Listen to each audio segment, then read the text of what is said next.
lesquelles qui sont plus grandes que 1 ou plus petites que 1, ou même égales à 1. C'est-à-dire, comme dans l'exercice que tu avais fait parfaitement réussi sur les tartes aux fraises, etc., savoir s'il faut plus qu'une tarte ou moins qu'une tarte pour obtenir la fraction. Si je prends la première ici, 15 dixièmes, tu vois que 15 dixièmes, on a pris 15 parts de 1 dixième. Dans une tarte, il y avait 10 parts, donc il en fallait plus qu'une tarte. Donc la fraction est supérieure à 1. 15 dixièmes vient là. Regarde par ici. Si tu prends par exemple une fraction, 3 quarts, j'ai pris 3 parts et ma pizza, si c'est une pizza, a été partagée en 4.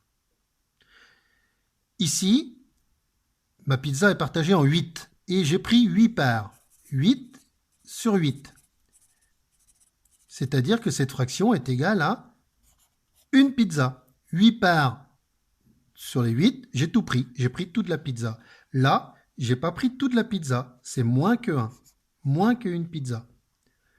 Ici, ma pizza est partagée en 10. Et je veux 12. Donc je prends 3, 4, 5, 6, 7, 8, 9, 10. Je n'ai pas assez. Il me faut une pizza supplémentaire que je vais aussi partager en 10. Et 1, 2, 3, 4, hop, voilà en 10. Et je vais prendre une, deux autres parts supplémentaires pour faire 12. 10 et 2, 12. Donc ça, c'est plus grand que 1. Plus grand qu'une pizza. La technique la plus rapide et la plus simple, il suffit de regarder quand le numérateur, le chiffre du haut, est plus petit que le chiffre du bas, c'est que la fraction est inférieure à 1. Quand le chiffre du haut est plus grand que le chiffre du bas, c'est qu'il faut plus d'une pizza, la fraction est plus grande que 1. Et quand les deux chiffres sont identiques, c'est que c'est égal à 1. Ici, par exemple, tu as une fraction où le chiffre du haut, le numérateur, et le chiffre du bas, le dénominateur, sont identiques.